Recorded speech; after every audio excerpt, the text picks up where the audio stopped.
우리는 하나님의 은혜로 사는 사람들입니다. 그렇죠? 어느 권사님이 제가 인사를 하면 늘 하시는 대답이 그거예요. 하나님의 은혜로. 하나님의 은혜로. 3년 동안 하나님의 은혜로.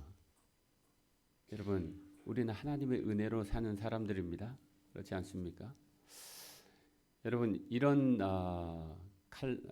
그 뭐라 그러죠? 어떤 것을 선전할 때에 예전에 골드스타가 있었습니다. 기억하십니까? 그 선전 문구를 기억하시나요? 이게 너무 울려가지고, 그죠? 골드스타의 선전 문구 기억 안 나십니까?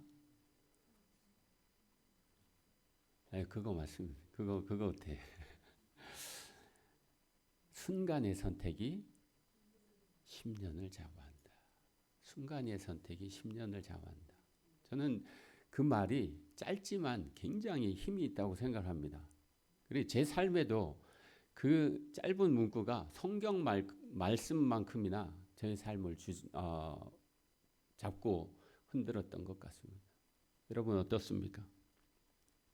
아침에 무엇을 입을지, 그리고 저녁이 되면 또 무엇을 먹을지, 그죠?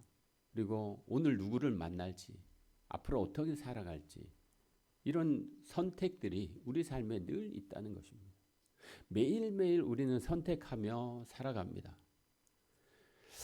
그런데 오늘 말씀해 보니까 아브라함과 조카 롯도 그런 선택의 갈림길에 서 있었습니다. 두 사람은요, 같은 고향 사람입니다. 친척이죠. 그들이 떠납니다. 갈대아 우르를 떠나서 네게브라는 지역으로 갑니다. 그 지역에서 베델과 아이 사이에 장막을 쳤다 하고 오늘 본문은 기록하고 있습니다. 함께 믿음의 길을 떠났지만 현실은 녹록하지 않은 거예요. 복잡한 겁니다. 왜냐하면 그들의 소유가 많아지니까. 여러분, 아브라함이 그 전쟁터에 내보낼 수 있는 군인이 얼마나 되는지 기억하십니까? 318명이나 되지 않습니까? 그러면은 일하는 일꾼들은 얼마나 될까? 그리고 종들은 또 얼마나 될까? 몇 천이 됐을 거예요. 아마 조카 롯도 만만치 않았을 것입니다. 그리고 그들의 소유가 점점점 늘어났을 것입니다. 그들이 같이 지내기가 어려웠던 거죠. 그래서 오늘 본문 7절에 이렇게 말씀하고 있습니다. 다 같이 읽겠습니다. 시작. 그러므로 아브라함의 가축의 목자와 롯의 가축의 목자가 서로 다투고 또 가나안 사람과 브리스 사람도 그 땅에 거주하였는지라. 한번 상상해 보십시오. 아브라함만 생각해도 엄청난 숫자와 엄청난 짐승, 동물들이 가득할 텐데 롯도 그렇습니다. 거기다가 오늘 본문에 보니까 가나안 사람도 있었다. 가나안은요, 족속입니다. 큰 족속이에요. 그리고 브리스 족속도 거주하였다. 어마어마한 사람들이 한 곳에 모여서 지지고 살고 있는 거예요. 그러니까 문제가 생긴 거죠. 오늘 말씀을 보니까 아브라함이 이렇게 살아서는 안 되겠다. 우리 갈라서자. 좀 떨어져서 지내보자 하고 제안을 합니다. 그리고 놀랍게도 아브라함 조카 롯에게 먼저 선택권을 줍니다. 9절입니다. 다 같이 읽습니다. 시작. 내 앞에 온 땅이 있지 아니하냐. 나를 떠나가라. 내가 좌하면 나는 우하고 내가 우하면 나는 좌하리라. 엄청나게 유명한 말씀이죠. 네가 먼저 선택해라. 그러면 나는 나중에 선택해야겠다. 그리스도인은요, 양보하는 삶을 살아야지 됩니다. 여러분, 갈등 앞에서 어떤 태도를 보이느냐, 그게 우리의 정체성을 드러내는 것입니다. 무엇을 먼저 내놓느냐, 그것은 굉장히 중요합니다. 왜냐하면 미래가 거기에 달려 있을 수도 있다는 것이죠. 아브라함과 롯은 지금 각자의 삶을, 꿈을 위해서 중요한 순간에 선택의 기로에 서 있는 것입니다. 바로 그 순간에, 그 선택의 순간에 무엇을 선택하느냐에 따라서 그의 삶의 전체가 바뀔 수 있다는 것이죠. 삼촌의 제안을 들은 롯은요, 여기저기를 둘러봅니다. 본문에 나와 있지는 않지만은 며칠을 주지 않았을까. 이쪽도 가보고 저쪽도 가보고. 여러분 이사 많이 다니십니까? 이사 가기 전에 집도 안 보고 결정하는 사람은 없을 것입니다. 가서 꼼꼼히 찾아보죠. 이거는 물은 잘 나오는지, 방은 따뜻한지. 그렇게 꼼꼼히 체크하고 선택할 것입니다. 롯도 그렇게 했을 것입니다. 그런데 10절에 보니까 이렇게 기록되어 있습니다. 이에 롯이 눈을 들어 요단 지역을 바라본즉 소알까지 그 땅에 물이 넉넉하니 여호와께서 소돔과 고모라를 멸하시기 전이었으므로 여호와의 동산 같고 애굽 땅과 같았더라. 여러분 눈에 보기에 너무 좋았다는 거예요. 어디가? 요단 동편이 어떤 지역입니까? 하나님께서 허락하신 땅이 아니에요. 하나님께서 허락하신 땅은 요단 서편입니다. 가나안 땅. 여러분 요단 강을 사이에 두고요. 서쪽은 그 평야가 크지 않습니다. 근데 동쪽은요. 평야가 엄청 깁니다. 넓어요. 그리고 평야가 지난 다음에는 산악지대입니다. 그리고 이스라엘 백성들이 그 산악지대 위에 그 평야에서 이스라엘 가나안 땅을 내려봤던 거죠. 그 땅은 멋있습니다. 풍요롭습니다. 좋아 보입니다.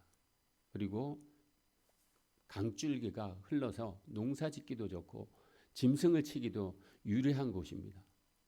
롯이 생각할 때에 이곳은 정말 나에게 앞으로 살 수 있도록 정말 성공할 수 있도록 좋은 장소이겠구나 하고 그곳을 선택하는 거예요. 눈에 좋아 보이는 대로 선택을 한 것입니다. 자, 소돔과 고모라가 멸망하기 전이었다 하고 기록하고 있죠.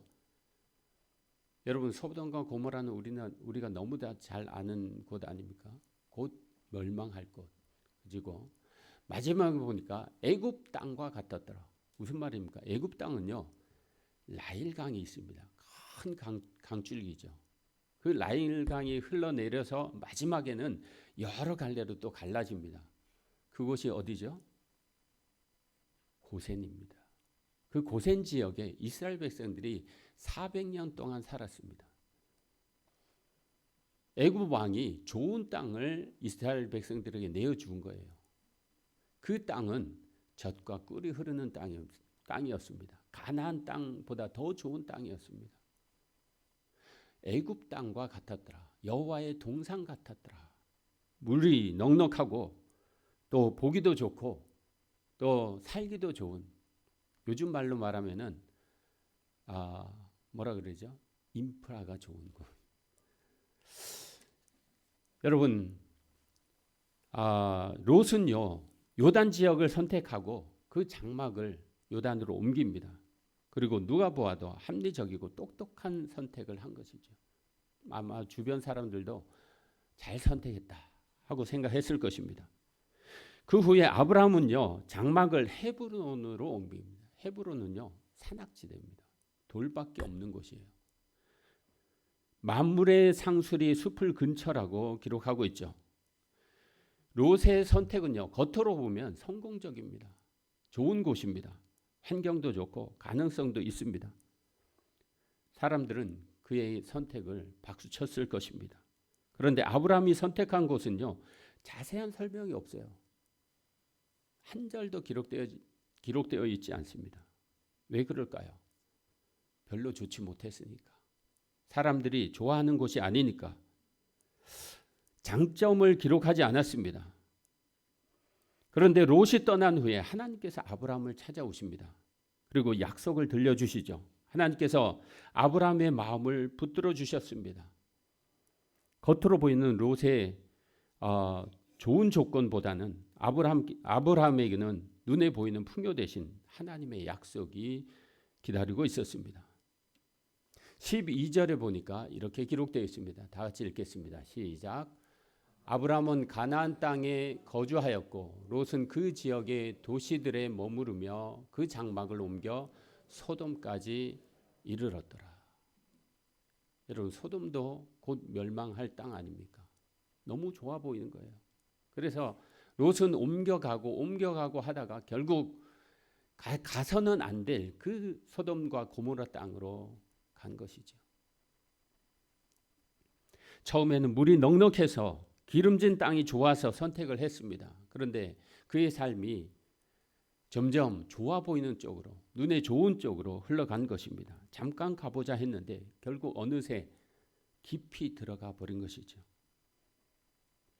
그런데 13절은 이렇게 덧붙입니다. 소돔 사람은 여호와 앞에 악하며 큰 죄인이었더라. 여러분, 롯이 그들을 몰랐을까요? 아마 알았을 것입니다. 그곳에 가서는 안 된다 하는 것을 알았을 거예요. 그런데 겉이 좋아 보여서 그곳에 간 거예요. 소돔의 그 영적 상태를 알고 있으면서도 간 것이죠. 창세기 19장 23절에서 28절에 보면요, 하나님께서 하늘에서 유황을 비같이 내리셔서 그 땅을 멸망시킵니다. 유튜브에 찾아보시면요, 그 땅이 폐허가 된 것을 볼 수가 있습니다. 사람 하나 없고 흔적 하나 없고 돌 무더기밖에 있는 것이 없습니다. 불이 내려서 불이 탄 흔적들이 아직도 있다고 합니다. 왜 이런 결과가 나왔을까요? 문제가 땅이었을까요? 아니면 사람이었을까요? 우리가 알듯이 아브라함이 하나님께 소돔과 고모라가 멸망할 때 하나님께 구하지 않았다면, 중보기도 하지 않았다면 아마 롯은 자기 생명을 구하지 못했을 것입니다. 그런데 아브라함이 몇 번 하나님 앞에 구합니까? 5번이나 구합니다. 하나님, 롯의 가정을, 롯의 그 재산을 보호해 주십시오. 이렇게 간구하지 않았습니다. 다른 사람만을 간구했어요. 혹시 의인이 50명이면, 40명이면, 45명이면, 30명이면, 10명이면 하나님, 그래도 멸망시키시겠습니까? 아브라함의 그 마음을 아신 거예요. 그래서 롯을 구하죠. 롯이 구원을 받습니다. 롯이 우선권을 가졌을 때 만약에 하나님의 뜻을 구했다면, 하나님, 내가 어디로 갑니까? 하나님의 뜻이 어디 있습니까? 하고 물었다면, 삼촌 아브라함이 물었을 때, 삼촌 아니야, 삼촌이 먼저 선택해, 내가 어디로 가면 좋을까? 이렇게 의논했다 그러면 그의 삶이 이렇게 망가지지는 않았을 것입니다. 여러분은 어떻게 여러분의 삶에 중요한 선택이 있을 때 어떤 선택을 하십니까? 어떻게 선택하십니까? 내 마음대로 하십니까? 회사를 옮기는데 연봉 많이 주는데 중요하죠. 그런데 그곳이 정말 하나님께서 나를 보내시는 곳인지 우리가 하나님 앞에 먼저 물어야 하지 않겠습니까? 마치 기도 없이 조건만 보고 직장을 옮기는 그 모습이 바로 롯의 모습이 아닌가 그렇게 생각을 합니다. 창세기 19장 8절을 보면요, 소돔 사람들이 요구하죠. 야, 너의 집에 어떤 사람이 들어가는 것을 내가 봤는데 그 사람을 내보내라. 내가 그들을 상관하리라. 그렇게 했을 때 뭐라고 그러죠? 아니야, 그들은 우리의 손님이야. 대신에 내 딸들을 내줄게. 자기 딸을 내주겠대요. 딸을 내주게 되면 어떻게 되죠? 아마 처참한 몰골이 됐을 것입니다. 여러분, 이것은요, 롯의 그 가치관이 무너졌다는, 그 지역이 그렇게 흘러가고 있다는 것을 보여주는 거예요. 그래서 하나님이 그 지역을 불태워 버리신 거죠. 처음에는 좋은 환경을 선택했을 뿐입니다. 그런데 점점 그 환경에 물들어갔습니다. 롯의 아내를 보아도 알 수 있습니다. 하나님의 천사가 롯의 가족을 끌어냈을 때에 절대 뒤를 돌아보지 말아라. 그런데 롯이 뒤를 돌아봤습니다. 왜 돌아봤을까요? 내 재산, 나의 것이 다 저기 있는데 하나님을 바라보지 않고 내 재산을 바라보다가 소금 기둥이 되어버렸습니다. 몸은 나왔지만 마음은 여전히 소돔에 남아 있는 것이죠. 롯의 문제는요, 복을 받았지만 그 복을 관리하지 못한 데 있는 것입니다. 좋은 땅을 선택하기까지는 성공했습니다. 그러나 그 복을 믿음으로 지키지 못하는데 믿음으로 지키는데 실패했다는 거죠.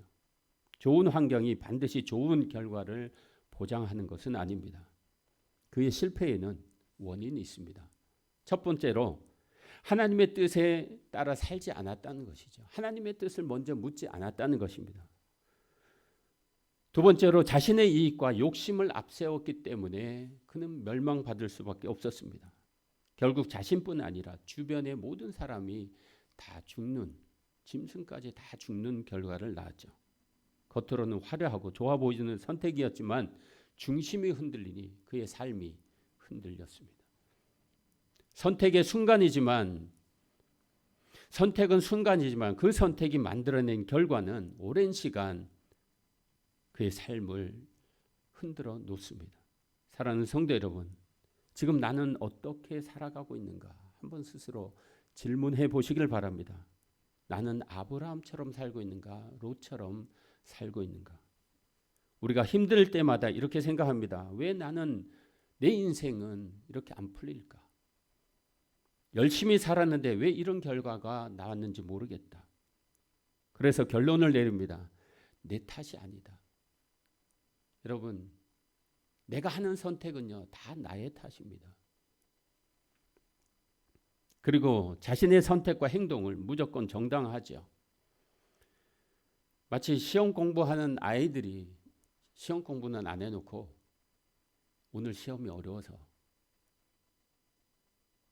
직장 생활 하던 사람이 투자를 했습니다. 많은 돈을 가져서 투자를 했어요.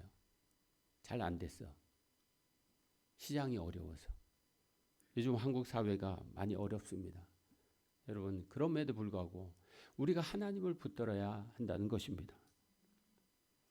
하나님 없이도 잘 살 수 있다는 생각, 그것이 바로 롯의 생각이었습니다. 하나님을 뒷전으로 두는 그 생각이 롯의 생각입니다. 여러분, 그리스도인은요, 하나님이 먼저입니다.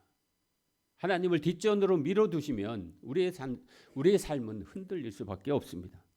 돈만 있으면, 좋은 환경만 주어지면, 조건만 갖춰지면 하나님 없이도 괜찮다 하는 생각을 버리는 우리가 되기를 바랍니다. 여러분, 아브라함을 보십시오. 아브라함이 선택한 땅은 비옥한 땅이 아니었습니다. 그런데 하나님은 그에게 찾아오셔서 말씀하십니다. 창세기 13장 14절부터 17절 말씀해 보니까 눈에 보이는 동서남북을 보여주면서 내가 이 모든 땅을 너에게 주겠다 하고 약속을 하시죠. 그리고 그 복을 아브라함과 그의 자손이 함께 누리게 하시겠다 말씀하십니다. 셀 수도 막을 수도 없는 복을 주시겠다고 말씀하십니다. 결국 하나님의 약속을 받아 복을 누린 그 아브라함을 우리는 잘 알고 있습니다. 우리는 그를 뭐라고 부르죠? 믿음의 조상이라고 부릅니다. 아브라함은 눈에 보이는 눈앞의 땅을 먼저 잡지 않았고 하나님이 준비하신 더 큰 약속을 붙들은 것입니다. 겉으로는 롯이 더 잘된 것 같아 보입니다. 그러나 시간이 지나 보니 롯은 겨우 자기 목숨만 구했습니다. 아브라함은 약속의 땅을 이어받는 사람이 되었습니다. 우리는 복 주시는 하나님을 꼭 붙들어야 합니다. 내가 내 삶에 있는 모든 것을 다 잃는다 할지라도 주님 한 분을 잃지 않는다 그러면 나는 그 모든 것을 얻는 사람이 되는 것입니다. 순간의 선택이 오늘 나의 삶을 결정합니다.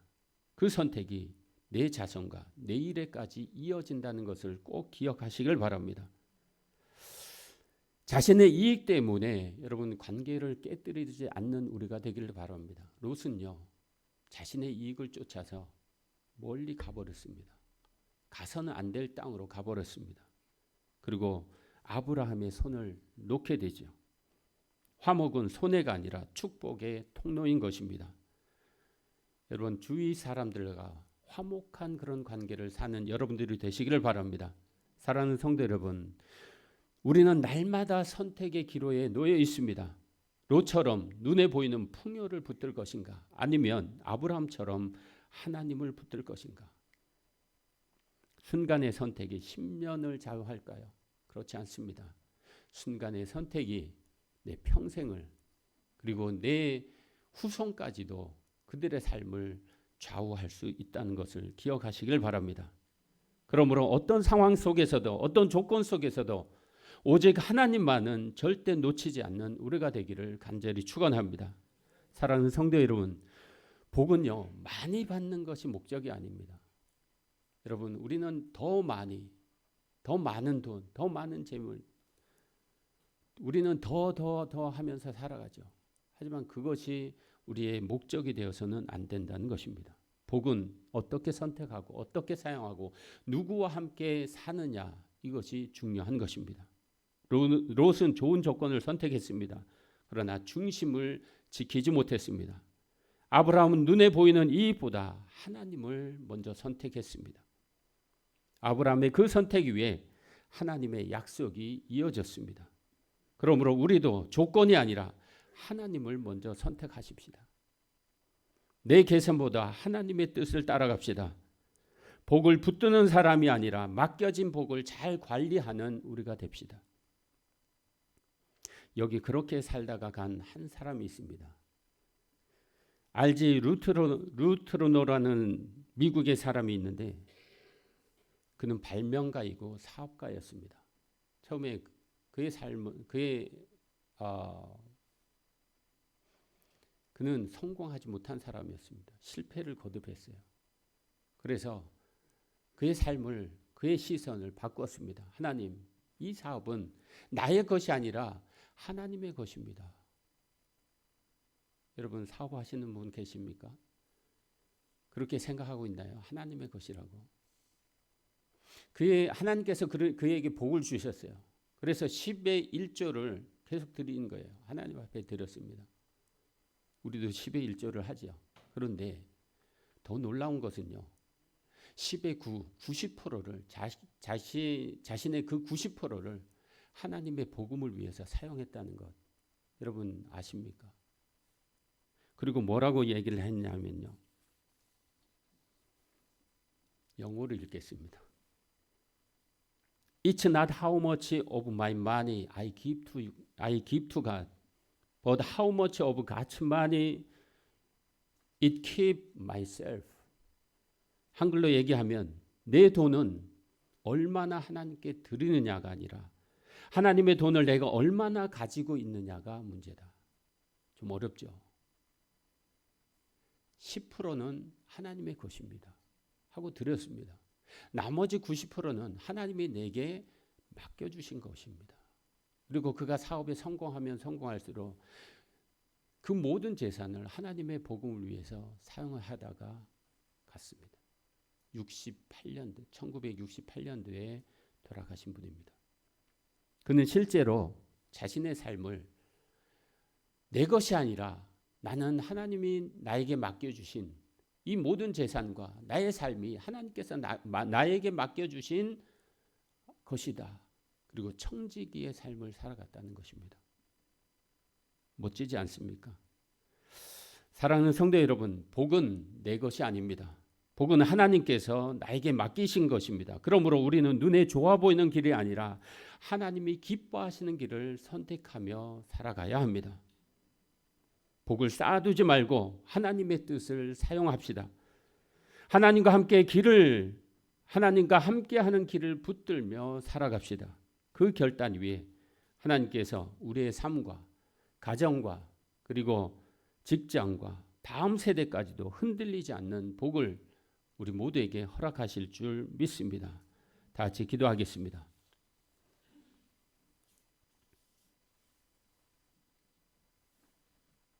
하나님 아버지, 감사합니다. 우리를 이 자리로 불러주시고 주님의 말씀을 듣게 하시니 감사합니다. 하나님, 오늘 들은 이 말씀을 마음에 새기게 하여 주옵소서. 내게 맡겨주신 그 모든 것들을 하나님의 것인 줄 알게 하여 주시고 하나님의 뜻을 위해서 하나님의 영광을 위해서 쓰여질 수 있도록 도와주옵소서. 하나님 우리를 붙들어 주셔서 우리의 삶을 통해 주님 큰 영광 받아 주옵소서. 감사드리며 예수님의 이름으로 기도하옵나이다. 아멘.